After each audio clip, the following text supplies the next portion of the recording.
Who else wants it all? Raise your hand. You can have it all. All you need to do is join us every week on our Sunday gathering. That's right. Every Sunday, we celebrate life and the afterlife. We're here to empower you, maybe put a smile on your face, and let you know the reality that well, I want to say two worlds exist, but there's a world within a world. Our loved ones have gone on.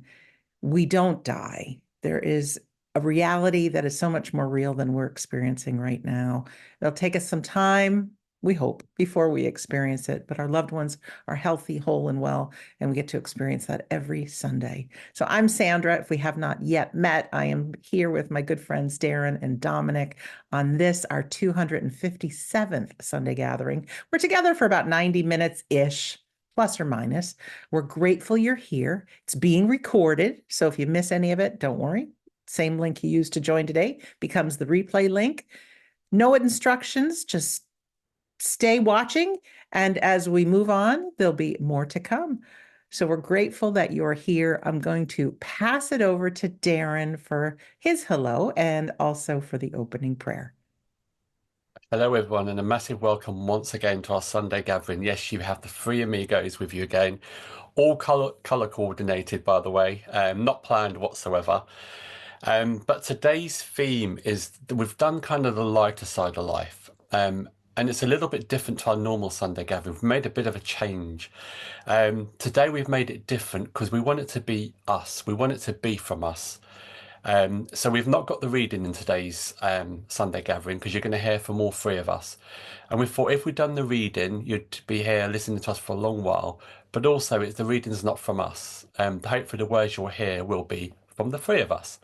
Normal, natural, human, joyful, uplifting, hopefully.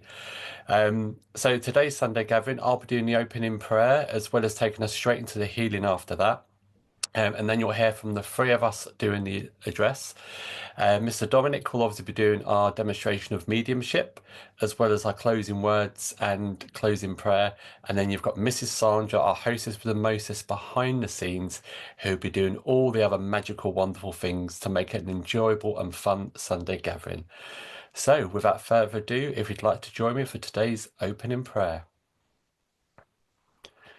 We come together here today as friends, brothers and sisters from across our lands, coming together from different countries, speaking different languages and having different dialects, coming together from different backgrounds and different understandings.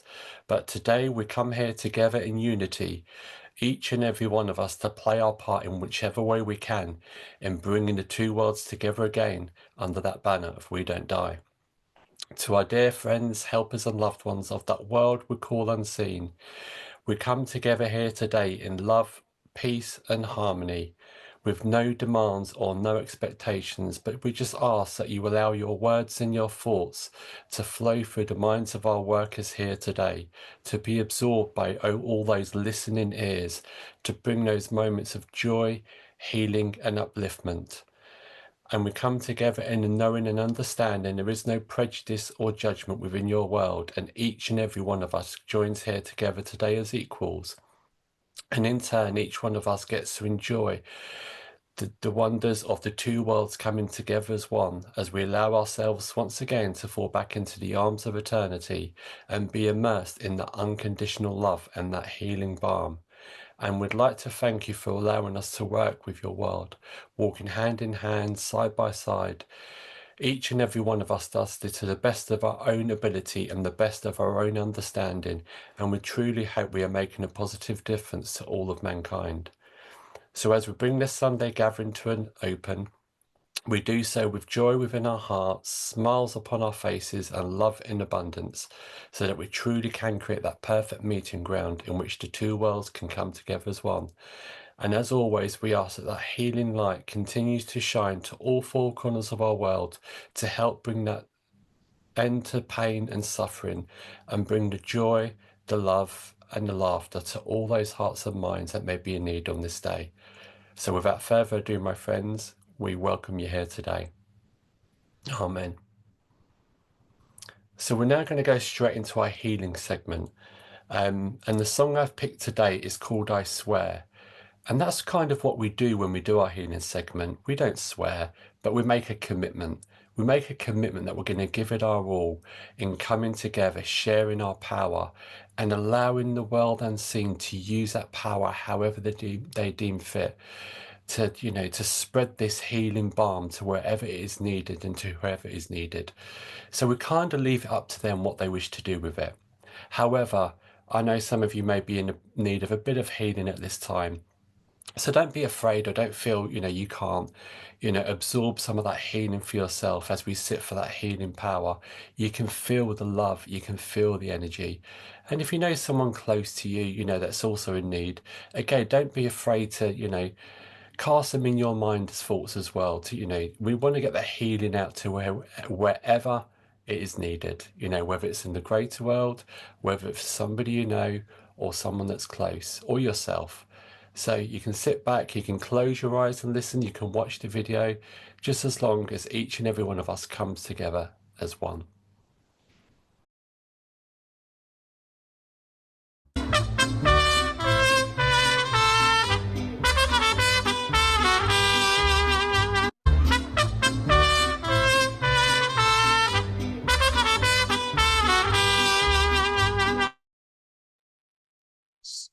My, oh my, oh my. Sandra, you never fail to amaze us with your little artistic side. What a beautiful, beautiful moment was that. Well, ladies and gentlemen, a very warm welcome to this week's Sunday gathering. As Darren says earlier, when we were thinking about what theme we would like to do for this week, we were thinking, what have we not done? We've talked about serious things, we've talked about grief, we've talked about, healing, we've talked about a lot of serious things. And it had us thinking, and we decided, let's talk about the lighter side of life. And it really had me thinking about life itself. And I think we try too hard to be perfect, and life itself is too serious, and we can get so wound up and so caught up on trying to be the best and trying to be great. And I think we're missing a lot of life when we're trying to be like that. So I thought I would share with you a few points in my life that I felt cringeworthy, that I felt, oh my God, did I really just do that? I mean, let's be honest, we've all did things or said things that's maybe embarrassed of ourselves, haven't we? Whether it's round a dinner table and, you've got this spaghetti bolognese and oops, it's dripped all down your top. We've all embarrassed of ourselves, but we all try to shy away from talking about things that we did that were a little bit embarrassing and cringeworthy. So I thought I would share some stories with you that has happened to me. And the reason why I want to show you that is I want to share with you that I'm not perfect, that sometimes I do crazy things and sometimes I make a fool of myself. Obviously, not intentionally, of course. Hello. But many years ago, when I started first losing my sight, and many of you will know that I am visually impaired. And when you first have vision for 18 years of your life, and then it starts to deteriorate and starts to change, there's a lot of adaptations you've got to do. And I had a friend whose mum had passed away, and myself and my best friend Siobhan were at the funeral. And I was living on my own, so I was adapting to all the new ways of living and, becoming familiar. And I dressed myself. Now, I could still tell the difference between colours and things. I had my nice suit on, my black suit, my black tie. I had these beautiful shoes that I would wear. I used to work in an office and we had to, dress very smartly. And I had these beautiful black shoes. I really loved them. And I had two pairs. And we were standing at the funeral, and the funeral home was so busy that we had to stand. So we were standing, and we were in the middle of, doing a moment's silence and prayer. And everyone was so silent and quiet. And, we're all looking down, and my best friend Siobhan nudged me in the side. And I kind of gave her the side eye looking over at her, and she says, "I'm going to kill you." "Why? What have I done?" She says, "You've got two odd shoes on." I went, "Oh no." These shoes that I loved, I had one that was almost just smooth and didn't have a pattern. I guess you could say maybe patent.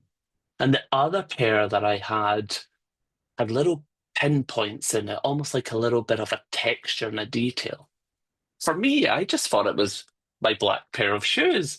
I didn't notice that one, the right foot, was one shoe and the left shoe was of the other.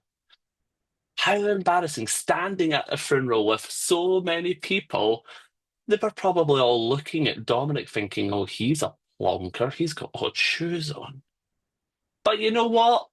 It is what it is. I went out my way and I went and paid my respects and was there to, support the family, odd shoes on or not. And then when I first started working as a medium in the States, can't believe I'm going to tell this actually. I was with two friends that I got to know in the States, and they took us for breakfast one morning before going to serve the Greater Boston Church of Spiritualism. So I was the guest medium and speaker that morning. And Darren and Sandra will tell you, I'm not a morning person. I'm more of an afternoon person. I like to wake up and fall into today. I don't like to get up and rush in the morning. But anyway, I was all, ready for it. Went for breakfast into the breakfast shop or restaurant. And my friend says, "Okay, we'll get you in the parking lot." I says, "No problem. I'm just going to go to the bathroom." So I went to the bathroom and I came out and I went outside, and it was really sunny. So my eyes just were trying to adjust in the sun. And we were in a white car, a white SUV. So I thought, oh, they must be in the car waiting for me. So I was a backseat passenger. So I go over to the car and, I open the door and I sit in the car and I'm looking, and they're not there. They're not in the car. But all of a sudden the car alarm starts going off. Oh, what are they doing? Why are they doing that? And then my friend Karen come over, opened the door, screaming, "What the hell are you doing? What are you doing?" I'm like, where were you guys? She says, "This isn't our car. This is someone else's car. Get out the car." So I went into someone else's car, and I was sitting there with, my seatbelt all buckled, patiently waiting on them to arrive. And they were in the other car beside our car. So I was in one car, which wasn't my vehicle, and they were in the other car. And it was so embarrassing because I thought, what if? What if someone actually didn't even take a moment to think what was going on and thought maybe I was trying to hijack the car, steal the car, maybe they thought I was a criminal? And there was just little Scottish Dominic sitting in the back of the vehicle, patiently waiting on everyone else. And it just made me think that looking back at all these crazy times that we have where maybe things didn't necessarily go to plan, or, we made a fool of ourselves, what it really is just making memories. Like I said, I had a lot of adapting to do, going from having perfect vision to very little vision. So I had to learn how to shave myself. It's not like I could just look in a mirror and notice if I had missed a little bit. So, you could imagine there was quite a lot of cuts along the way before I started to master, actually, I need to use my hands, I need to use my fingers to feel. But the sad thing is, even before I lost my sight, I was doing ridiculously stupid things and making a fool of myself. Again, with my best friend Siobhan, we were maybe 14 or 15 years old, so, quite a while ago now. We were going to meet some friends down by the town, and we have this store that had been there for many years called the Cooperative. So it's basically a convenience store or a grocer store. And to go into it had this like doorway that didn't have any doors, and then you go through the doorway that didn't have any doors, and then there was an automated door, so the ones that censored. As Siobhan and I were walking and approaching the store, we seen other friends that we weren't planning to meet. And I thought I was funny and shouted, "Jodie, you smell!" And I went to run to hide in the doorway and bounced off of the new glass doors that got fitted. And bang, right off I went flying, ended up on the curb on the pathway. Obviously, Jodie then noticed it was me shouting, "Jodie, you smell!" Everyone in the shop heard this almighty bang, turned round and looked so embarrassed. But it made people laugh. But one of the scariest moments that I've had that really made me think, did I really just do this? There was a organization back home, back here in the UK, which is a charity for young children sick, that is called Fund a Wish Foundation. And they had asked me to do um, an evening of mediumship to raise some money. So it was in a beautiful big town hall, and I was on the stage, and there was a lot of people in the audience. So I had finished what I was doing. Can't believe I'm telling you guys this. I hope no one's going to write a book about these things. Um, but I had finished what I was doing, and we were going to have an interval. And I was doing the mediumship, so my mind was already discombobulated, if that's even a word.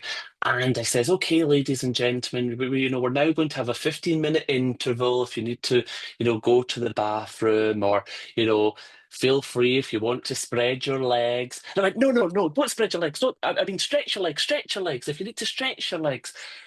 So embarrassed that in front of 400 people, I'm saying spread your legs, but actually what I was meaning to say was stretch your legs. There was no way that I could get myself back from that, and I just had to slide down on my chair, like hopefully they did not realize. But you know what? We can't all be perfect. And, it's important to sometimes when you do trip up, or when you bang into things, or you say things that maybe, you didn't really mean to say, or you see someone's new baby for the very first time and you go, "Oh, he's absolutely gorgeous." And they say, "Yeah, it's a she." And you're like, "Oh, yeah, of course." These things happen. You're only human. And I think it's important to look back and laugh and reminisce, and, you know, don't take life too serious. That is my thing for today. Let's not take life too serious. Let's allow ourselves to be a little bit vulnerable and just go with it. I'm sure there's many more stories that I could tell you, and just, that would bore the life out of you, I'm sure, all laughing at me. But maybe we'll pass over to Darren and see if he has any words that he would like to talk about making life a little bit more funny on the lighter side of things. So I'll leave those little memories for you. Hopefully make you smile. Hopefully they made you laugh. Maybe they've even got you sitting there cringing. Who knows? But Darren, over to you. Thank you for that, Dominic. When Dominic came up with this theme, I thought, oh my God, what do I talk about?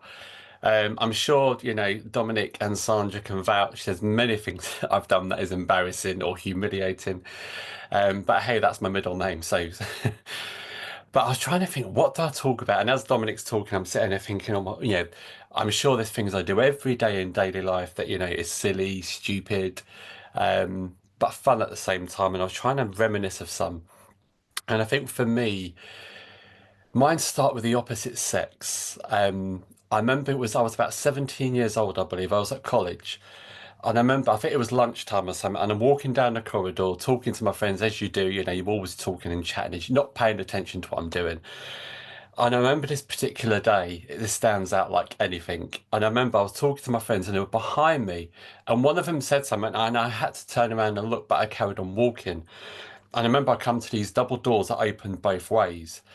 And as I put my hands forward, not looking to push the door open, I didn't see the female on the other side pull the door open. So as she's pulled the door open, you can imagine exactly where my hands have ended up. And I must have gone as red as a beetroot. My friends were crying with laughter, and she was quite a voluptuous woman, if you can imagine. I was so embarrassed and humiliated, and all I kept doing was apologising. And I think for the rest of the college year, I avoided that girl. I mean, it was lucky it was a big college, so I didn't have to see her. I avoided her like the plague. It's a face you don't forget. And I think about a year or so later, I'd finished college, I started working, and me and my friends and obviously I told them my friends about, oh, you never guess what happened at college. So I told them the story. Anyway, we're sat in this bar and what have you. And my friend said, oh, one of my friends is bringing his new girlfriend. I said, oh, yeah, it'd be nice to meet her.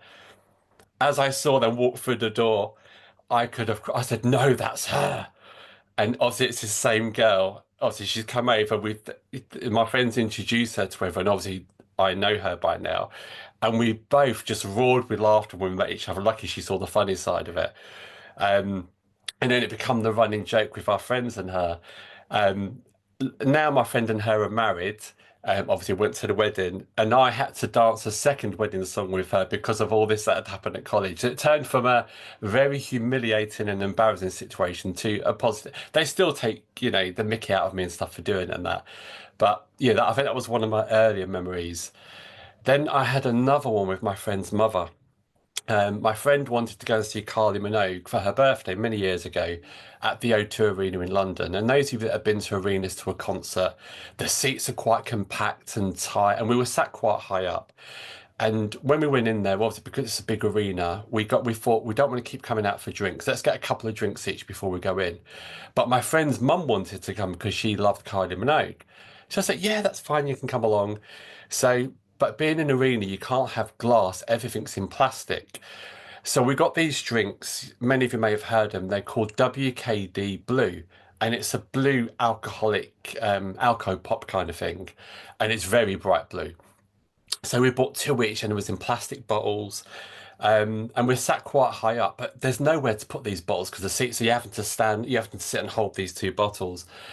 And my friend's mum, if you can visualize this, she was next to me on my right hand side, and she had a linen white top on and linen white trousers.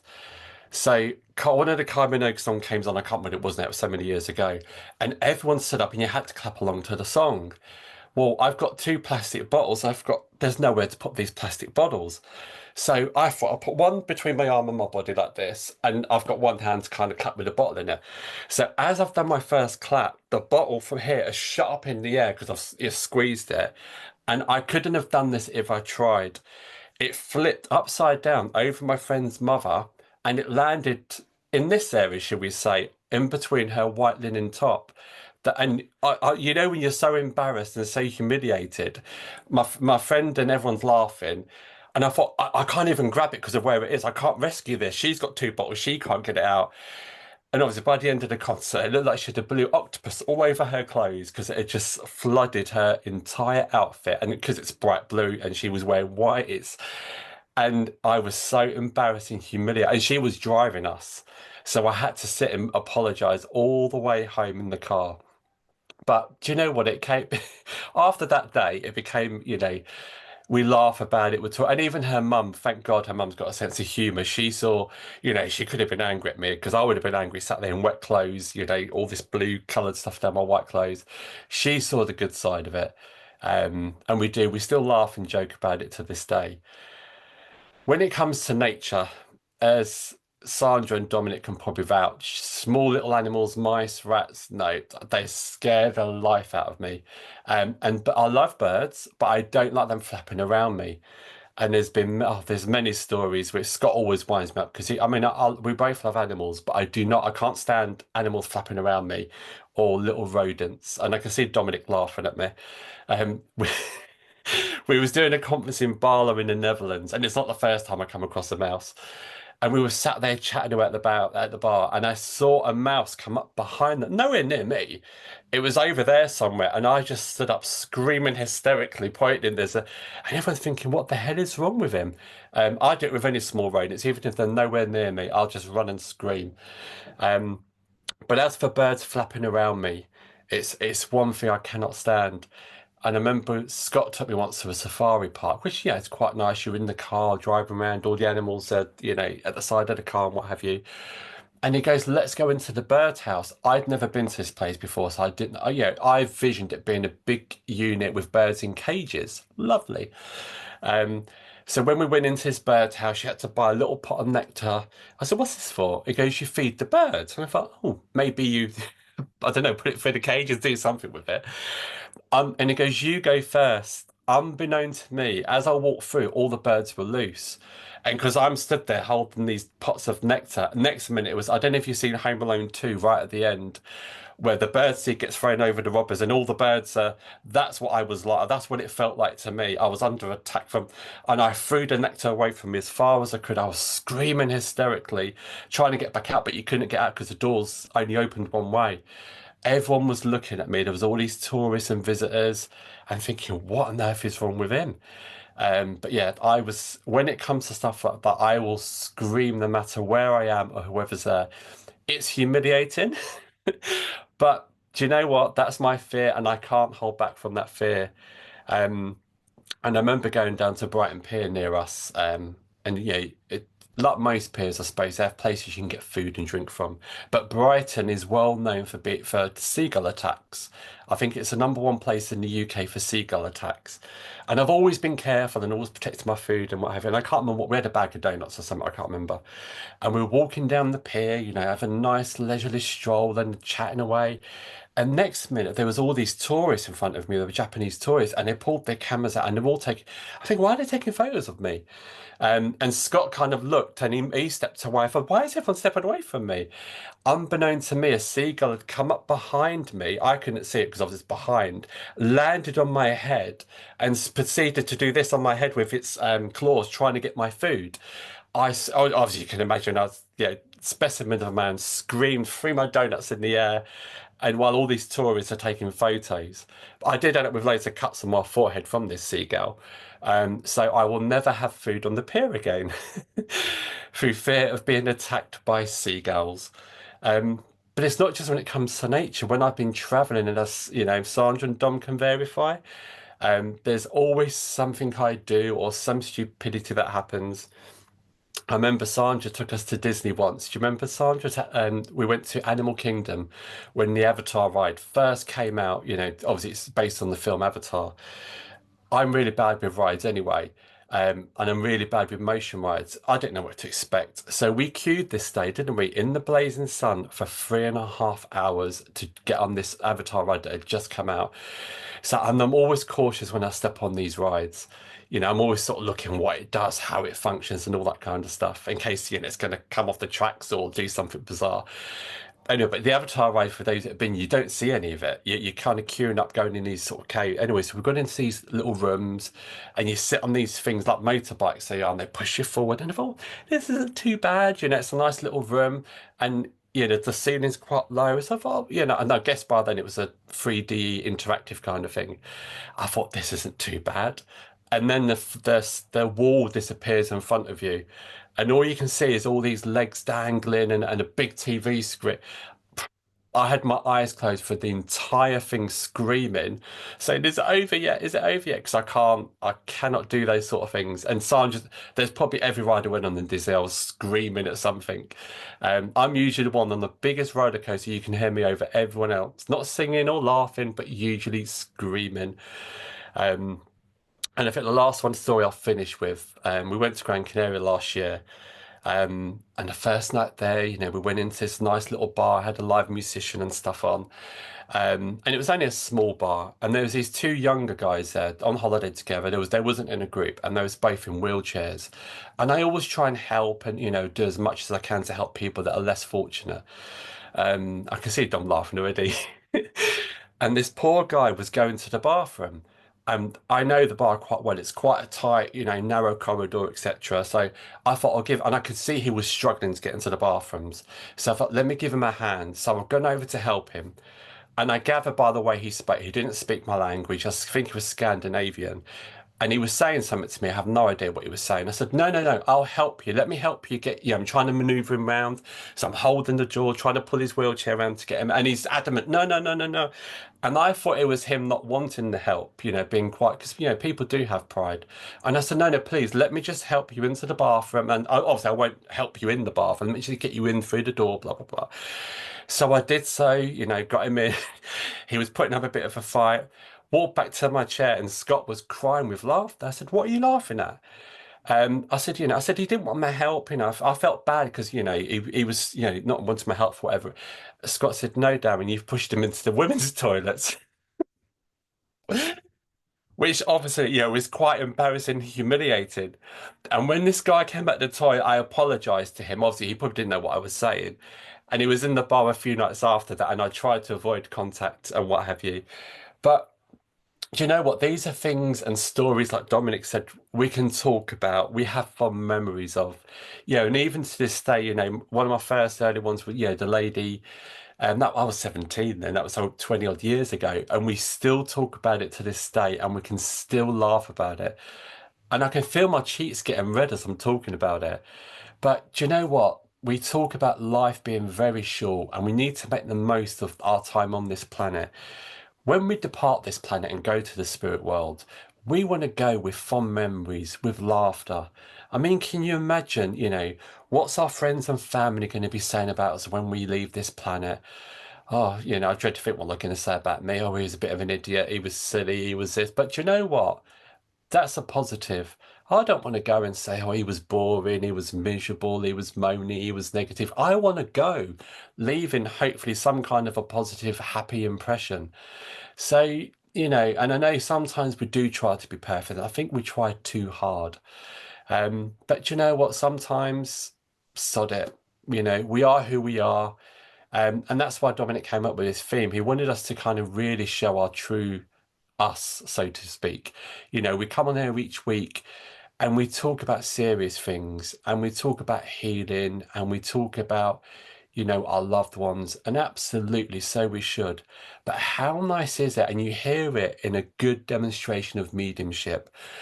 When you hear mediums demonstrate, and I've heard Dominic talk about it before, when you're demonstrating as a medium, as a recipient, they don't want, the recipient doesn't want to hear how their loved one passed. They know that. They've gone through that trauma. They've gone through that grief. They want to know how they lived. So when Dominic does his demonstration of mediumship, or if you get any other good mediums that do demonstrations of mediumship, they should be telling you how that person used to live, what they used to do. Kind of like the stories we've spoken about here. How lovely is that to have funny stories reminisce from a loved one in the unseen world, conveyed to yourself, bringing that smile to your face once again. You don't want to relive how they died. You know that. And that's not what you want to hear. You want to hear the joy. You want to hear the laughter. And you do want the tears, but you want the tears of laughter, not tears of sadness. So just remember that. Don't take life too serious, like Dominic said. Have fun. Have laughter. And you know what? I do silly things all the time, but do you know what? I've got to that point, I don't care. And some people say, aren't you embarrassed? Why? Why am I embarrassed? Yeah, people may look at you, but do you know what? They're probably finding it just as funny as you are. Because I'm one of these people, if I fall over, I don't, I tend to just laugh and I can't usually get up because I'm too busy laughing. But do you know what? You could make someone else's day just by being stupid, immature, and none of it's done with, bad intent whatsoever. So just remember, yeah, you may look like an idiot when something happens or you say something or you do something, but think of all the fun memories you've got after that. But think of the fun and laughter that you're bringing to those people around you at that moment in time. And that's what life's about, ladies and gents, is fun, love, and laughter. Lots of it. And what's that saying? The best medicine is laughter, or something like that. So I'm even saying that wrong, but it's something along those lines. You know what I mean. So with smiles and laughter, I'll pass you over to our biggest lady with the biggest smile and creates the most laughter of all, Mrs. Sandra Champlain. Oh, aren't you guys funny? You know what's interesting? I love that people are typing in the chat box some of the things that you've done as well. And I have a funny feeling you, like me, all of a sudden these other memories are coming up of embarrassing moments and things that we've done, like little popcorn bits, like I forgot about that and I forgot about that. These are the things that connect us. My friends, it's so easy to live in our own skin and think we are different than others, but we're not. So based on Darren's couple of stories, a couple of new ones came to mind. Speaking of birds, my first adult trip, I went with my aunt and my cousins, and we went to Europe. We went to San Marcos Square in Venice. And I was not the tour guide, but I had I've done the research of different places to go and what we should do. And I was trying to be all prim and proper over it. And I always saw that there were people feeding the pigeons in the San Marcos Square in Venice. So I bought a bag of bird seed. And like Darren, well, when I opened the bag, it was like Alfred Hitchcock's The Birds. Hundreds of birds, pigeons just attacked me. I threw the bag and I ran. Oh, anyways, that's one. Another story I was just thinking about is with my cousins again. We love to travel together. We did a lot of traveling back in the late 90s, early 2000s. And wherever we were, we went to a ski mountain. Now, I'm not a skier. I'm a little afraid of skiing, but I did my very best. And one of the things they wanted to do was go up this real high uh, chair lift. And they said there's a nice bunny slope on the way down. Okay, I can handle that.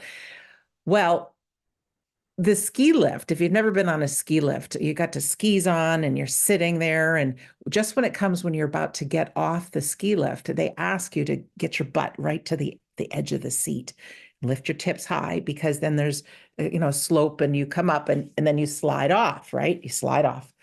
I wanted to do it right, my friends, and I scoot to the very edge. I fell off the ski lift. Now, it was only a few feet before where it was going to get off, so I did not get hurt. But they had to shut the whole thing down. My butt's in the snow, the skis are sticking up. And like Darren, all I could do was laugh. I was embarrassed, but what else could I do, right? So on another Europe trip with the cousins, now this is back around 2000, we went to Prague, beautiful city. And I'm not a person that likes to dance out in the open. I'm very self-conscious. But if I have a couple cocktails in me, I'm fine, right? So back in the day, big fan of the disco, right? And the YMCA came on in Prague. Now, you have to imagine this is a multi-level circular dance club. The dance floor is on the bottom level, and there's all these balconies looking down. And sometimes, and I know some of my friends in Europe and other places in the country, we Americans can do some stupid things. Well, the YMCA came on. And in America then, everybody did it. That was just a fun thing to do at weddings, etc. I broke out in the biggest YMCA I could think of, just having fun, had my couple of cocktails in me, just having fun. And then the moment came that I realized I'm the only one dancing. Not a cool thing to do in the year 2000 in this swanky nightclub. I had one of two options. Either I could retreat and acknowledge the embarrassment, or I could keep dancing. So what did I do? I kept dancing. Oh my gosh. My cousins didn't let me live it down.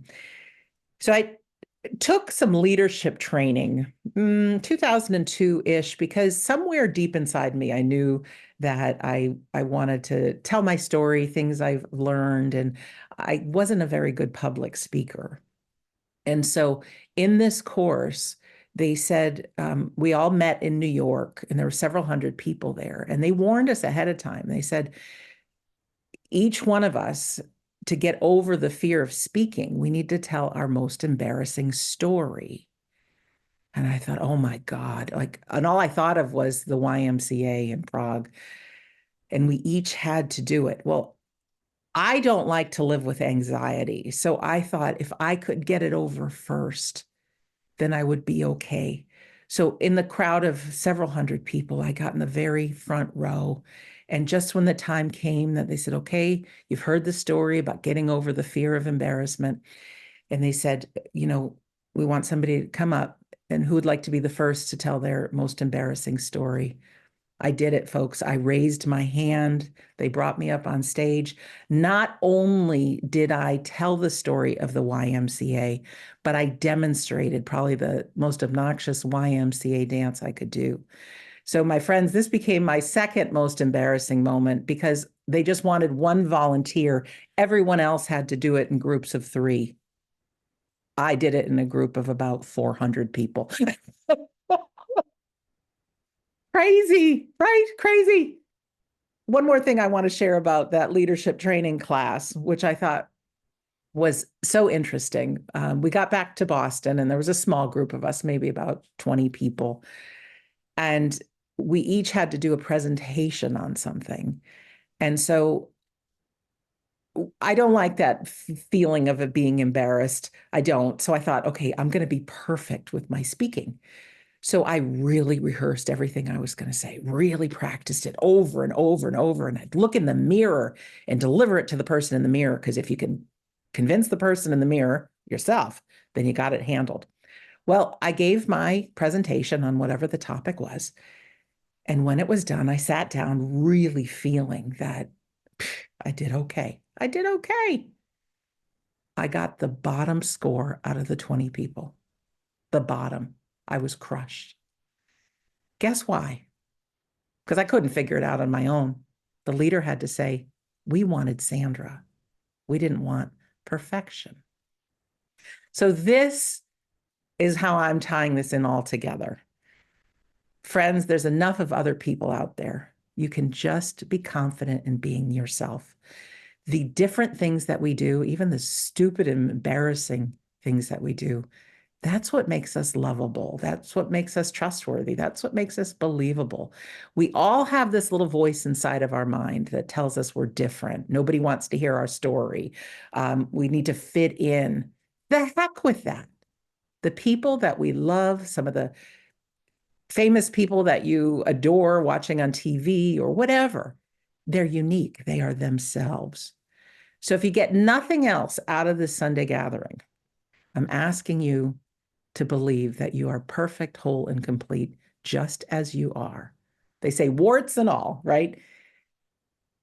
Express your diversity. Just be you. Ultimately, you can rest assured that it makes you more lovable. You know, when Darren and I first thought of the Sunday gathering, in the beginning, couple probably, we were thinking, well, we got to do this right. But then I remembered, we just need to be us. And week after week, we have between 150 and 200 people from all over the world join us. And are you tuning in because we're serious and we have these moments of inspiration? Maybe. But I have a funny feeling that you feel connected to us. And I have a funny feeling that if we had the Sunday gathering live together and we could have coffee or cocktail hour after, that we would find that we're amongst our very best friends. If you're part of this Sunday gathering, you're one of us. So be different and be you. So thank you for listening to our address. We're going to move on now to our demonstration of mediumship. Our loved ones who have passed still have that personality, which often comes through in these demonstrations. Yeah, we don't want to hear how tall they were, or et cetera, what they did for work. Maybe some of those elements are important, but how did they live? So Dominic is kind enough to be our medium for us today. And if this is your first time joining us, or if you need a little refresher course about how this part goes, I will tell you now. Dominic will request to those in the unseen world to work with him. There'll be a member of the spirit team, our Sunday gathering community who lives in the unseen world, that will present themselves to him. They'll use everything that he's got, his memories, thoughts, feelings, pictures, maybe tastes and smells. We don't know, but they'll introduce themselves to him. You'll hear him give some initial bits of information about the person that is with him. We want everybody to be on the edge of your seat and really listen in. Could this be my person? Now, your person is somebody that no longer walks this earth. It could be a friend. It could be a family member. It could be a loved one. It could be somebody a little distant. Sometimes you got to think and you're like, hey, I do know that person. But they know exactly who's here today. So we really want you to listen in. So if you can understand the description of the person that Dominic's describing, we want you to press your raise hand button. Now, this is the time for you to look on your device. Where is that raise hand button and press it? Sometimes if you're on a phone or something, you might see 3 dots before that raise hand button appears. Why this is important is sometimes there's more than one person that can take all the information. In that case, Dominic will continue to work with that spirit person. So ideally, we get one hand raised. So we do ask that you only press that raise hand button if you can understand all the information. Here's why. And you can imagine if Dominic says we have a mom here that passed of cancer, say, and we might get 50 hands that go up. All right. So he'll give more information, and we want you to really listen in. And if you can take it all, then press your raise hand button. If you do find yourself with the raise hand button and he continues on, you say, oh, that doesn't fit, your raise hand button should now say lower hand. So you guys can press your lower hand button. I see Amy, Sophia, and June and Fusan still have their hand raised. All right. Simple as that. Now, if you're someone who works with our medium today or at another Sunday gathering or at any demonstration in life, or you get a reading from a medium, your job is simple. Let them do the work. We need the mediums to give the evidence and messages and things, and we just need you to say yes, no, or I don't know. Too often it happens that people volunteer so much about their loved ones, and then you leave thinking, did the medium really communicate with my loved one, or did I volunteer that? So that never happens. Just say yes, no, or I don't know. If you are somebody who works with our Sunday gathering, a medium on our Sunday gathering, I press a button on my side that says unmute. It pops up on your side. Host would like you to unmute, and you'll see that button. Your camera will remain off, but we love to hear your voice. And what voice are we going to hear? Yes, no, or I don't know. It is as simple as that. Let me just cough 1 second, guys. I have a little bit of a Okay. We love to hear a song before our demonstration. Get us all in the mood, the energy. Think of your loved ones, picture them right with you. We'll build this global energy, and then we'll be back with our demonstration. The song, pardon me, you may know it, and if you do know it, sing along to it. Here we go. Love that song. All right, Dominic, ready? I am indeed. I am indeed. I was actually singing away and dancing there. I like that song myself. But as I was becoming aware of the spirit world, I was very much aware of Dad stepping forward from the spirit world here. And he made me want to talk about spending a lot of the time going to his favorite place. And I feel I'm looking at perhaps a beach hut or a beach house. And I feel like I want to be talking about having great memories with all the family coming together, getting the barbecue going, getting the grill going, going and watching the kids in the water, teaching the kids how to swim. And I just get the impression of such a beautiful big teddy bear in this man. He's just a ray of sunshine as I connect here with him. And I feel there's a connection to the name Joe or Joseph because I keep hearing this name being mentioned every time I'm connecting with this dad.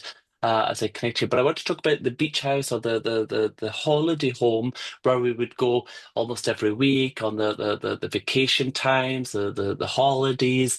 This seems very, very important to this dad. Thank you very much. Who understands this information? Press your raise hand button, please.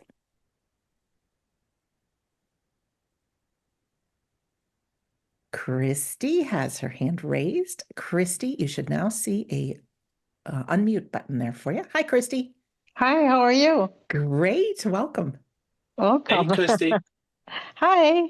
Hey, so just so I can clarify, you understand these memories with Dad? Yes, Yes, perfect. every year we went to, actually, it was a cabin on a river. Okay, sweetie, because do you know what I kept saying? I almost felt like I was looking at your dad almost through his eyes of being on a deck or a porch and looking out to the water when I can tell the barbecue's going. He had certain ways he would do the corn and certain things that he would have his, preparation going. Like I feel he just loved these moments with the family, correct? Yes. Yeah, and I know that when I talk about the water and when I talk about the kids, I want to talk about the memories of, showing them how to swim, or, people with fishing, and the kids with, the inflatable tires or whatever. I just feel it feels like such a fun place to be with Dad. Yep. Yep. And I do get the impression, darling, as I connect with him, he did give me the impression that he was the type of man that would look out for so many people. I almost feel he would make your friends and friends of friends feel like family as well. He was such a warm gentleman, if I can say that to you. Yes. Yes, and I do get the impression as he connects with me as well, darling. He makes me feel that maybe time caught up on your father very quick. I don't feel we were necessarily prepared for his passing, is what I need to say here. And he just keeps making reference to what we were talking about earlier of celebrate how we live, focus on the fun that we had, not the last moments. Would you understand why Dad would make that reference? Yes. Yes. And again, just as I connected, would there be a Joe or a Joseph connecting with Dad? Oh, Did he have a it's not. friend or a buddy that also would come around this cabin or something, sweetie? Because it feels like hanging out with a buddy is what I want to say here. Or an uncle. He had a big family, but I don't know about Joseph. Okay, sweetie, that's okay. Let's just keep moving forward and see if he can give me more with this. But I also want to talk about where there would have been either a family name, either painted on the cabin or maybe stained or engraved. Would you understand what it'd be like this plaque or something that we put onto the cabin? No, You don't understand where I would get the name or this thing on the wood that we had from the cabin.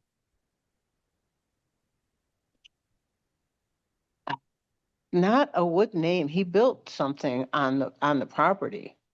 Okay, because I feel I want to talk about either him putting his initials into the wood or engraving or something, but he keeps showing me this being important to him, if I could say it, almost like a place of pride or a thing of pride, if I could say it to you in that sense.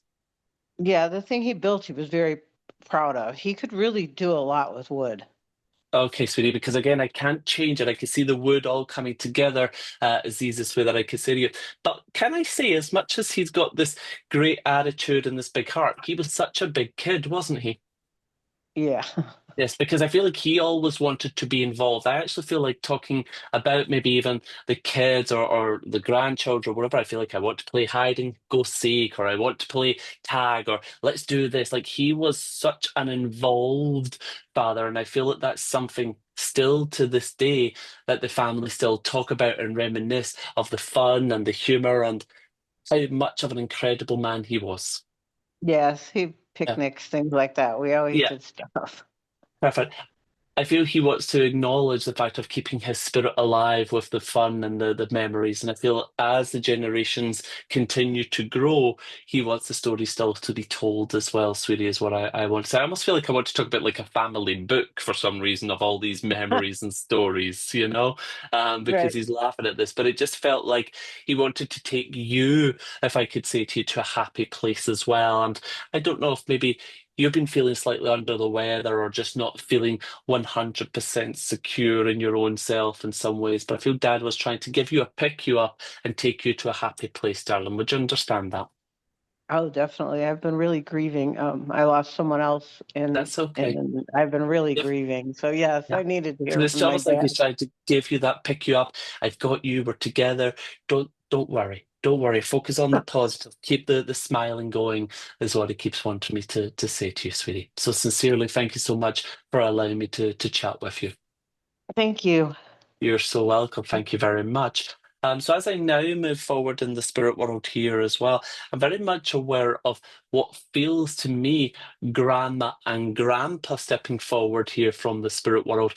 And the moment that I connected with them, I felt they were very influential in your upbringing. And I feel there would have been a period of time where maybe you lived with them or we all lived in the one house in some way. But I feel that you would have memories of coming home from school and coming into grandma's house and sitting on the sofa or the settee with the blanket and her making you hot cocoa and popcorn and talking and sharing the stories of what you were doing in school and her almost like showing you how to crochet or do some knitting and patch quilt. I feel she was quite crafty in some ways, what I want to say here.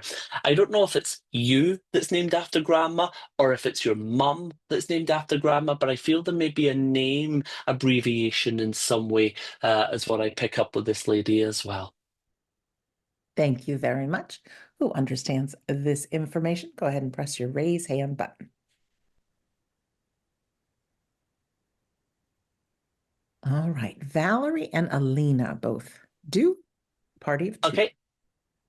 When I connect, I want to also acknowledge this feeling of Grandma talking about dishes. I know this sounds weird, but there must be either dinner dishes or pots and crock pots and cutlery. Like, I feel there would be things still in the family that would have been passed down from Grandma, is what I want to say. Dinner sets, dinnerware, things like this. Thank you very much. Valerie and Alina, you both still have your hand raised, and we're trusting you can understand that.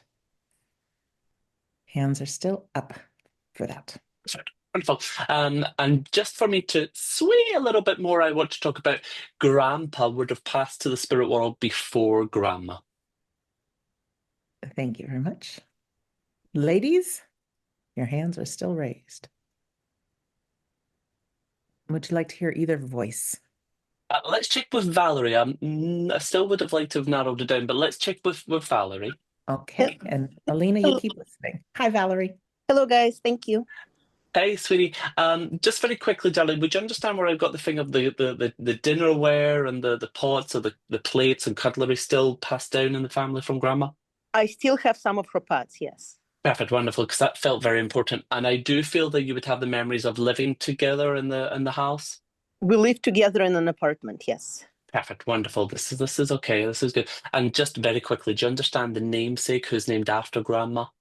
My daughter's middle name is my grandma's name. Your daughter. Okay, sweetie. Thank you very much. Would you accept if I says to you that your grandma was a ball of light? She was a rainbow of color. However, she could be a serious little cookie as well. I remember her being bright. I don't remember her having a serious side. She could be, Okay. I guess, yeah.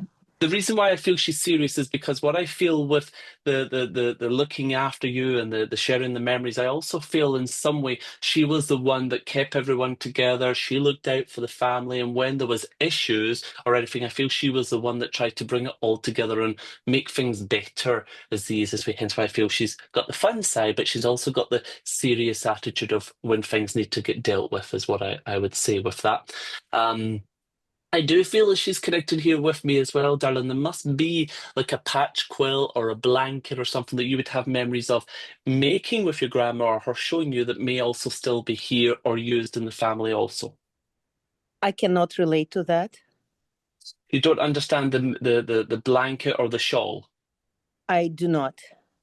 That's interesting because I see that very, very clear. Because I want to also talk about how it would have sat over a chair or over behind a chair or a sofa. So, yes, she. Okay. Yes. You I understand? do. I have Because one here I- in my house. Yeah, but she got it much later in her life. She did not make it herself. She was given it. Okay. My apologies, but I just felt there would be something to do with, in my mind, I feel like you and her sitting in her, maybe putting a little blanket over you when you were younger, and maybe now you using a blanket as maybe an older female now as a grown woman. So she sees in some ways where there's some things that she would have done when she was here that maybe you're now doing. Do you understand what I mean by that? Possibly. She was quite debilitated in her late years, and That's there was okay. a blanket that I still have that we. Perfect. Because she just makes me feel like maybe now and again you wrapping it round you or placing it as well. But she just keeps acknowledging to me as she connects here with me, she had such a great life. That's what she makes me feel. And again, I feel she always tried to be optimistic and try to make everyone smile. And I also feel she was a bit of a good singer, if I can say that to you, because I feel like I just want to sing as well. And I feel in some way, darling, there was never a dull moment with her, and I feel she just tried to kind of look after her family, make everyone smile, keep everyone going, and just a ray of love. That's the easiest way that I could say to you. Would you understand if I said that she would have multiple sisters also? She came from big family. Okay. I don't know That's any of okay, them because though. I Yeah. feel like I want to say that she's with others in the spirit world that feel like sisters that I feel maybe didn't live where she lived, or maybe lived in a different country, but I feel there's something to do with now being back with family in the spirit world as well, sweetie. And I did feel like Grandpa had passed before her. I feel this sense of them coming back together also. And I feel like you perhaps telling the stories of your grandma and your grandpa and the family to maybe your daughter and your family, if I can say that. Not too often, but my daughter resembles my grandma quite a bit, and it's a joke in our family that she took Okay, after her personality-wise. Yes. fabulous. Because I just feel there's still the reminiscing of the stories and things. So if that's what maybe your grandma's acknowledging, then fabulous. I think I've changed. I think I've moved. But do you understand Greta or Margareta? I do not. You don't. Perfect. I thought I had moved. My darling, thank you very much for allowing me to share that moment with you. Thank you, Dominic. You're very welcome. Take care. So I'm very much aware of what feels to me mum stepping forward from the spirit world here. And I hear the name Greta. So for me, I feel there's either Margareta or Margarita, but I keep hearing the name Greta as I connect you with this lady.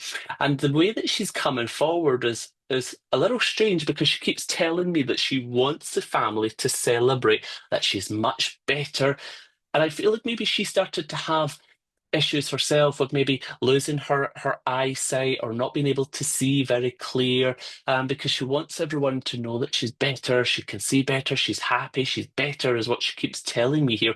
But I know that my family would have cared for me. So I feel like either you move in with mum or she comes and lives with you. But I feel there would have been care at home with mum as I say this as well. Um, and I also feel a great sense of breathlessness as well. So I feel like maybe she had issues with her chest or issues breathing at some point, is what I need to say. But I'm interested to see if anyone can connect with the Greta or the Margareta in some way. Thank you very much. We have Greta with her hand Oh, raised. Greta, if you could press your unmute button. Hello, Hello, welcome. hi, Greta. thank you. Um, Hi. you understand this is mum, darling? Yes. Yes. And just very quickly, was there some change in maybe mum's vision or anything? Because I feel there's a change of the way that she's trying to express and say, I'm much better, I'm good now, I can hear better, I can Yes. see better, because that feels important.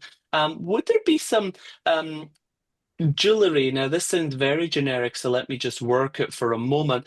But would there be anything to do with a ring that belonged to your mum that had like a sapphire or a ruby or something, like a nice stone in it that you would still Ruby. have? Yeah. Yes, Ruby. Because I know as she connects here with me, she talks about the appreciation of her jewelry and the appreciation. And I mean this politely, sweetie, but I feel your mum comes across of she worked hard to have what she had. She was a lady who fought her way through life. So when I talk about the jewelry, when I talk about her home, her clothes, this was things that she didn't take for granted. Like she appreciated the hard effort and the hard work that she put Yes, into life. Okay. I absolutely. know that I want to talk about you caring for her and supporting her and doing what you could for her. But I also know that I want to say to you that towards the end, she still tried to have a wicked sense of humor, if I could say that to you. So I feel like maybe the sarcasm or some things, the way that she would say things or whatever, I feel she didn't Yes. want people to see her deteriorate and be sad. She wanted people to still think of her as, who she was, is sort of what I want to say Yes. here.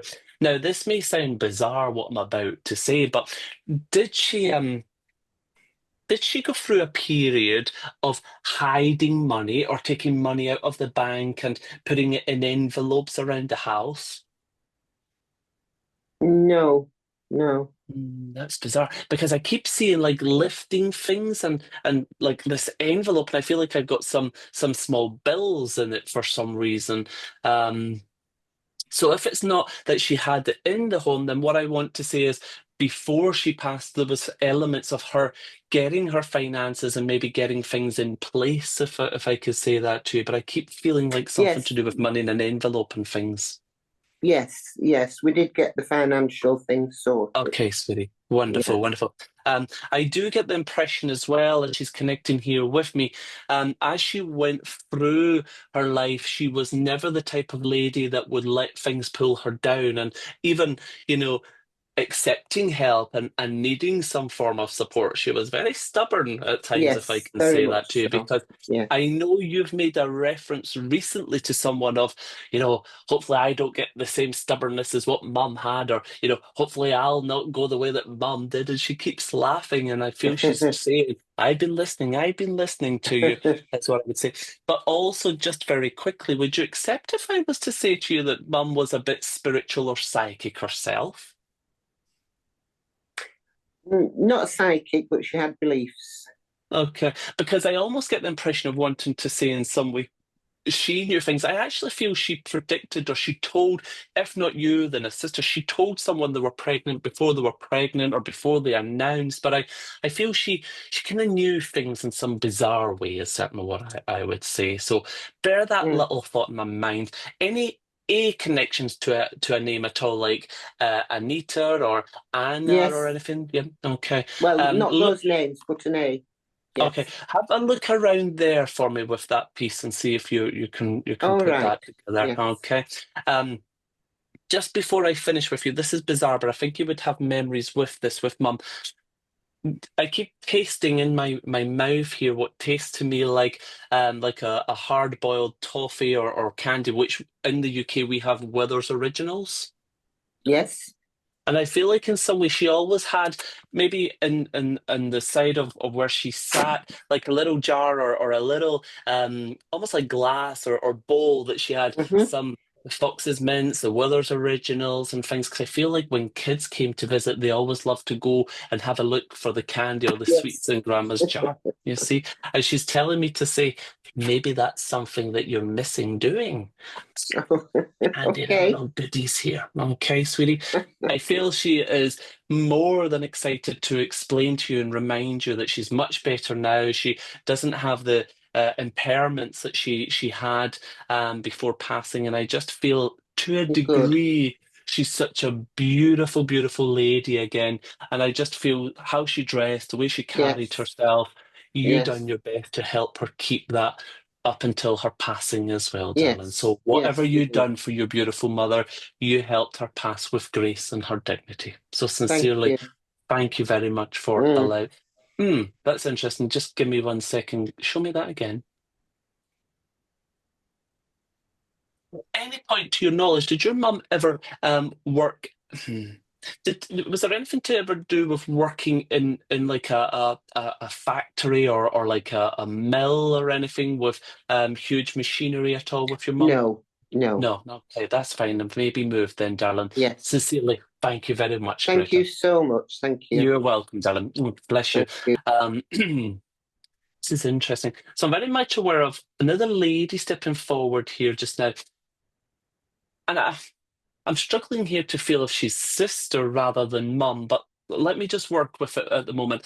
But I know that I wanted to talk about her working in this huge factory or this huge warehouse where I almost get the impression she's either dealing with huge machines and presses and um, things getting moved and dealt with. I almost feel like I'm dealing with fabric for some reason. So I don't know if this is dealing with clothing or something, but I feel there's something to do with her job that she loved. And I know it sounds weird, but I almost feel like she just loved being around her colleagues and her other people in this factory or in this warehouse in some way. But I feel there would have been something to do with her passing being quick or her passing being unexpected, because I get the impression of not getting to see everyone or say goodbye to everyone. And my head feels really sore, so I feel there's maybe like an aneurysm or a brain tumor. There's something to do with the head with this lady as I'm connecting here with her. And I feel like there's like this C name that keeps coming up, and I don't know if I've got like Cindy or Cynthia or something, but I feel like this Cindy or Cynthia name that may have a connection with her as well. It's going a little bit crazy here. Thank you very much. All right. Beth has her hand raised. Hello, Beth. Hello. Hello. Hi, Beth. Hi. Right, sweetie, just very quickly, sweetie, if you could just tell me what you understand. I do recognize a C name, Yep. which I'm not sure Cindy or those names, Uh-huh. but I had a sister, and at one point in her life, she did work in a large Yep. warehouse. Perfect. With That a does lot of feel right people. because that's what I kept seeing. I just feel like she liked being around her people. She liked the what we would say the hustle and bustle of it all, and getting in and getting the job done type of thing.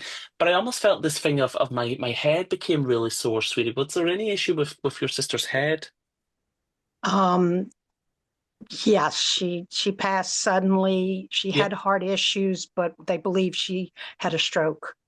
Okay, sweetie, because it really threw me there because I wasn't quite sure what I was doing or what I was getting, is what I want to say. She did make me feel very much in some way a sense of being disconnected from some people. So I feel like maybe she felt isolated or maybe the family weren't around her before passing in some way. But I feel a great sense of sadness of not getting to say goodbye, not getting to be prepared for her passing. But then on the other hand, she keeps telling me to say, it's a good job I done a lot when I was here. It's a good job I lived life to the full when I was here. Would you understand that? Yes, Yeah. And I yes, feel in some way, I hope you don't mind me saying this, but she is cuckoo bananas. She is so fun and vibrant. And again, I just feel she never really worried, if I could say that to you. She just tried to get on and have a good time. And, I kind of want to say I was here for a good time, not a long time. And again, I just feel like if there was a moment for her to maybe have a little dance or a little fun with the family, she just could light up a room, darling, if I could say that to you. yes, Yeah, yes. I do feel in some ways she's connecting here with me. She's talking about a period. I don't know if it was her that maybe tried doing a little bit of hairstyling or if it was you that tried doing a little bit of hairstyling. But I want to talk about doing trims or trying to cut each other's hairs in some way going back. Is there any memories like that at all, sweetie? No, I don't remember that. Because I feel like I want to talk about like the curls and I don't know, but just bear in mind I keep getting the impression of her experimenting and doing things with the hair, and I feel I'm like 19, 20, 21, going back just ever so gently here, sweetie. And I just feel it's like, oh, let's just save money. You do me, I'll do you. Let's not waste money. We can keep that for going clubbing or going out or whatever. Is kind of what I feel here with her. She certainly was a gorgeous, gorgeous young lady, and I do feel as she's taken me through her life, it's almost like she's still taking me back to being in her early 20s for some reason, darling. So that feels to me where her happy period is, where her fun is. I keep wanting to sing Madonna for some reason, and I'm not going to sing, trust me. But she kind of just makes me feel like she was right into her scene, if I can say that to you, you see. She also keeps telling me to acknowledge you've not to feel like they've abandoned you. They've just been very busy at the moment. And I feel in some way where you are, you must have family in a different country or a different state. But I feel I want to talk about family bridging out in some way, darling. Yes, Yes, because it's almost like she's occupied looking after the others just now. She says, I've got you settled. You're doing okay. She says, don't feel we've abandoned you. Okay. So I feel in some way she's trying to look after you and look after them. And I don't know if someone's just had a baby, but I almost get the impression of an excitement of watching a new child in some way in the family that I feel yes, excitement about as well, and just seeing how things are going and what's happening there, is sort of what I want to say with that as well. Um, she just keeps telling me to say, just you keep putting one foot in front of the other. You're doing fine. She says, we're not ready for you yet. She says, it's my time for attention up here. So I feel like she's telling you you've got to keep going and, keep having fun where you are and, looking after the family because she's enjoying the fun up there as well, is certainly what I need to say here. Just very quickly, I could be finished with this. Do you know anything to do with who has a butterfly tattoo?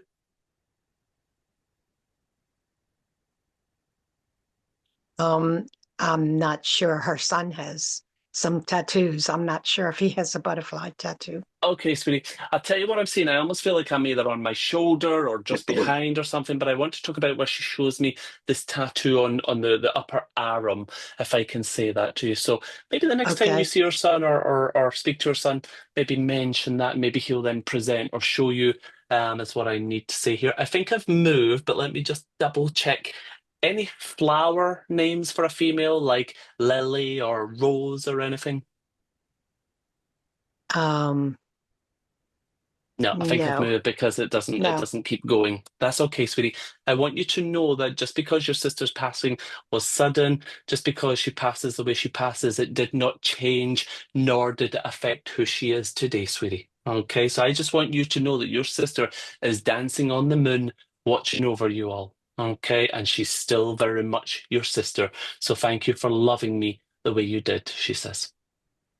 Thank you very much. You're very welcome, Beth. Thank you so much for allowing me to share that moment with you. Thank you. One more, Miss Dominic? Sandra, one Or- more. Perfect. Yeah, Wonderful. if you can. Yeah, okay. So I'm going to go with that link of the flower name because I keep getting like Rose and Lily, but I almost feel like I've got feels like maybe two sisters, so maybe mom and an aunt or mom and her sister. But I want to talk about this thing of the names that go through with the flowers for some reason, which is crazy, I know. I feel very much as I'm connecting with mom, I feel I've got short hair as she's connecting with me here, and she keeps talking to me about her glasses, and I feel like I need to either have my glasses put on a chain or a cord because I kept losing my glasses. I forget where I put my glasses. All of this keeps coming up as what she makes me feel here. And I feel like mum had issues with her heart also. I feel like maybe angina or something, but I feel like I want to talk about issues with the heart as well. Thank you very much. Who understands this information? Christine and Jeanette both have their hands raised.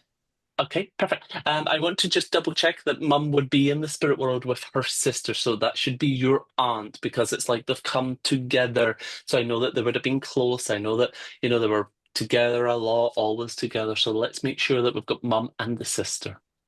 Thank you very much. Jeanette and Christine, you can both take that. And you said flower names as well. Right? Yes. So the Rose or Lily, I feel like I want to do something like this. All right, both hands are up. Christine's had her hand up since the beginning. Okay, let's I don't know double if you check with wanna Christine then. Check with Christine first. And Jeanette, you keep listening. Hi, Christine. Hello, how are you? Great. Hey, sweetie, do you understand where I've got this flower name, like Rosemary or Lillian or something? My mother's name was Rosemary. Rosemary, perfect, because it keeps coming in as if it's two different names or something, sweetie. And mum would also be in the spirit world with a sister. Yes, she has 4 sisters with her. Okay, sweetie. Would you understand why I feel there's this standing joke of like mum, if she didn't have her head screwed on, she would lose her head as well? Because I feel like this thing about like glasses, like what did you do? Oh, there they are, there they are. Like I want to talk about her glasses and forgetting what she was doing or where she was putting things.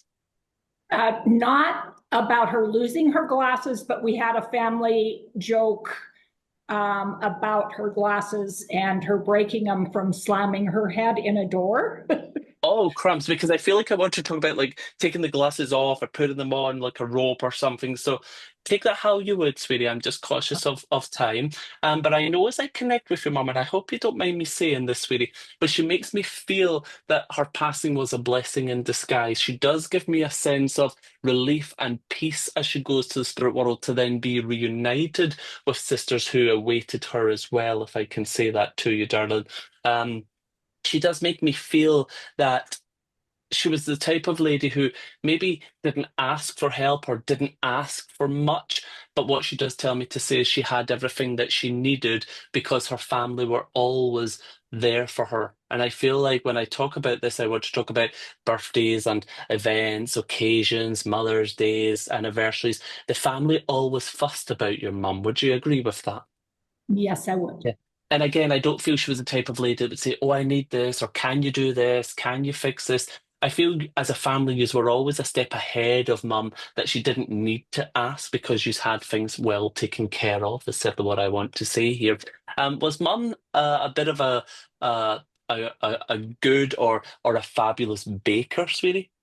Yes, she was. Because I feel like I want to talk about, oh, and you all were rewarded when I would make my pies, or when I would make my apple crisp, or when I would make my, I feel like she would make beautiful treats, and everyone got things from mum to a degree that I feel she would give to neighbours, or cookies that would go into to the office, or I feel she would do these things to give to people, not necessarily a feeder, but I feel her way of showing love and appreciation was treats. That's correct. Perfect. I know this may sound crazy, sweetie, but I want to talk about something to do with I prefer to whisk up or beat or mix by hand. I don't want an electric, or I don't want a machine. So I feel she was very stubborn or old-fashioned in the way that she did her processes. Yes. Yes.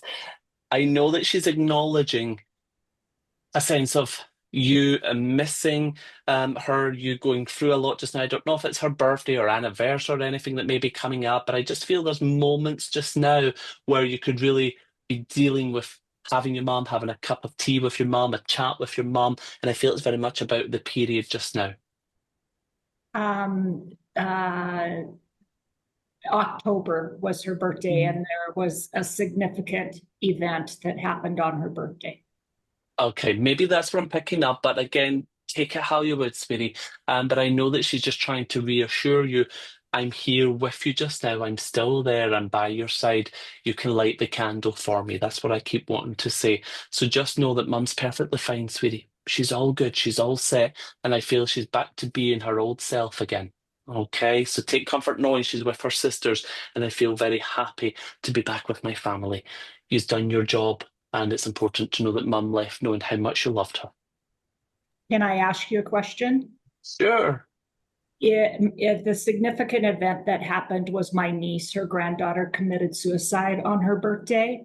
Is my niece, my goddaughter, with her? Your goddaughter, your niece will absolutely be with her, sweetie. Maybe that's why she's making that reference to that moment, being together, needing to be there, and take comfort knowing that they will be there, sweetie, and that time will come where she will be able to present herself in her communication as well. So let's just say your niece will be receiving all the love that she needs at the moment. So maybe that's the thing of lighting that candle of hope for her. Thank you. You're welcome, sweetie. Thank you so much for allowing me to connect with you. Back to me, Dominic. Thank you, Thank Sandra. you so much, so much. Friends, we've got some good things coming up that I'm going to share about, and then I'm going to turn it back to Dominic for some words for the week and our closing prayer. But first, obviously, not everyone can get a reading, but our friends from the spirit world and loved ones are representatives of all of us, just like Darren, Dominic, and I are representatives of us here on earth. We get a handful of loved ones from the spirit world saying, hey, we're still with you. We're part of your lives. You'll see us again. We're encouraging you. And there's so many of those bits of messages that we can take on board ourselves. So I hope you took them. I do. You can visit Dominic's site, dominicbogue.com. He's got a great book called The Voice of Spirit, The Boy Next Door with the Incredible Gift. Sorry, too much going on in my mind at the same time. Another embarrassing moment. No, next Saturday, we have a special 5-hour afterlife event that I want to invite you to. It's with myself, Dominic, and Scott Milligan. It is about the afterlife. It is not a class. There are no breakout rooms or anything like that. But Scott will be doing a demonstration of trance mediumship, which is very, very special, as well as talking about physical mediumship, a very rare kind of mediumship that he participates in. Also, he will be leading all of us into a gentle blending that we can connect with our loved ones. Very special. Now, Dominic will be there too with some words about his journey as a medium. Plus, there's a full medium demonstration included. I don't think it's going to be a big group of us, so it'll be cozy, but it'll be very, very special. It's Saturday. It begins 4 hours earlier than we began today, just so you know. It's recorded, so if you want to get it and you can't join live, just register and we will send you the replay afterwards. Okay, so that's next Saturday. You can find everything that I'm talking about at wedon'tdie.com. Just click on the store page. All right, next you can visit with Dominic, Scott, Darren and friends at some live events coming up this year. They'll be in Orlando in June, Scotland in September, November in the Netherlands. So it's a wonderful time to come together with like-minded souls who talk this language, and they do what they do best, and you're in person with them. Also, our friends Carrie and Phil begin their travel soon to Australia. You can join up with them. And for our medium students, they've got some wonderful things that they're offering, including practice sessions while they're away with our dear friends Tim and Shirley Ann. Those are on their website, which is mymediumship.com. Now, more good things coming up this week. Our friends Kath and Mitch Shirley, who are mediums, you've seen them here on the Sunday Gathering, they offer a monthly grief cafe. It's 90 minutes. They're both advanced grief recovery specialists. They're both mediums. No demonstrations, but it's an opportunity to get a little help, encouragement, understanding, education about grief. It's a place to share. It is not recorded. They are very, very special. They're one day a month on Thursdays, and the next one's coming up this Thursday. Next Sunday, we have medium Tim Southwell, who will be joining Darren and myself. And just a half hour after the Sunday Gathering ends, so 25 minutes from now, whatever time zone you're in, Chris Jacobs, another familiar face from the Sunday Gathering, he's going to be doing a 90-minute medium demonstration for us. So you're welcome to join us after the Sunday Gathering. We have a new class starting with Scott Milligan and myself, 4 sessions of Trance and the Altered States. That starts March 4th and March 16th, if you want to mark your calendar to spend a couple hours with Sonia Rinaldi and myself and her latest discoveries of connections with the afterlife. She's the one that captures images and voices from the afterlife. She's the best out there. She really is. We created a documentary about her a few years back. It's amazing. So that'll be on the 16th. Again, everything, just go to wedon'tdie.com, click on the store page. If you can't find something, you can email me. Just my name, Sandra Champlain @gmail.com. And just a final shout out to our wonderful friends who have made our Sunday Gathering possible. There are those of you who have donated, and we thank you from the bottom of our hearts. It gets expensive with all this technology. And so we thank you. If you're somebody who wishes to donate, or you wish to sign up for the next Sunday Gathering or watch a lot of replays, you can go to the Sunday Gathering page at wedon'tdie.com. That's enough for me. I'm going to turn it back to Dominic for some words of the week and the closing prayer. Thank you. Thank you, Sandra. Wonderful things coming up. Well, that has been our Sunday Gathering. Hopefully, Sandra and Darren and myself have inspired you to go out there and, not really care. Just go out there and be you. And remember, we can't be perfect. It's okay not to be perfect. And, maybe the next time you see like a pigeon or a seagull flapping around, you could maybe, think of Darren screaming and flapping. Or, maybe the next time you see like that skiing resort and, the videos of people going skiing on the slopes, maybe you could think about Sandra, falling on her butt and laughing. Or, you could think about me, banging into the glass doors and sitting in random strangers' cars. And I wonder if people would have recognized if there was a stranger sitting in their car. Would they have taken me? Pretty sure by the time I start talking, they would pull that car back around and kick me out because I just talk, talk, talk, talk, talk. But I guess what I'm trying to say, folks, is life is difficult enough. Don't be difficult and don't be hard on yourself. Go out there, be you, all your imperfections, your flaws, and just live life to the full. Because like Darren said, our time on this beautiful earth can be short. So make the most of it and suck it up and just be you. And thank you very much for joining us. So let's give thanks to our friends in the spirit world and take a moment of contemplation. Divine Spirit, Father God, we graciously thank you for allowing us to come here today, gathering from all different parts of this beautiful world, but coming together with the same belief that life truly is eternal. We thank you for giving us the opportunity to be us and to know that it is okay to be who we are. We thank you for the healing and for allowing us to take a moment to send healing to our friends, our family, our pets, also the war-torn countries and Mother Earth. May you send that healing out on our behalf, and may it do the best that it possibly can. Allow us to move forward through life knowing that you, our love, and our loved ones are still very much a part of our life, and that one day we will see each other once again. But for now, keep us strong, keep us merry, and keep us healthy as we move through this life. All this we say in your name, which is unconditional love. Amen. Thank you so much, Dominic, and thank you, Darren. As we go into our closing song, it just reminds us that we're never too old to just be ourselves, and you never know what's going to happen when you take a risk. I'm sure this is a familiar story of Susan Boyle, who was on Britain's Got Talent back in 2009, I think. I don't have the full video of them talking to her, but they were questioning whether she was for real. And wait till you hear what happened. Here we go. I love that. And if you don't know, Susan Boyle is one of the greatest recording artists with 7 or 9 albums out there, net worth of $40 million. And she still lives in her 4-room house that she grew up in, spending just a few £100 a week, lives a simple life. So go let your light shine. Go be your crazy self. Go be embarrassed and just let loose. We've read every message in that chat box. Thank you for sharing, everybody. Let's wave to the gang. Thank you, Darren. Thank you, Dominic. We will see you next Sunday, if not before. We love you so much. Bye, everybody.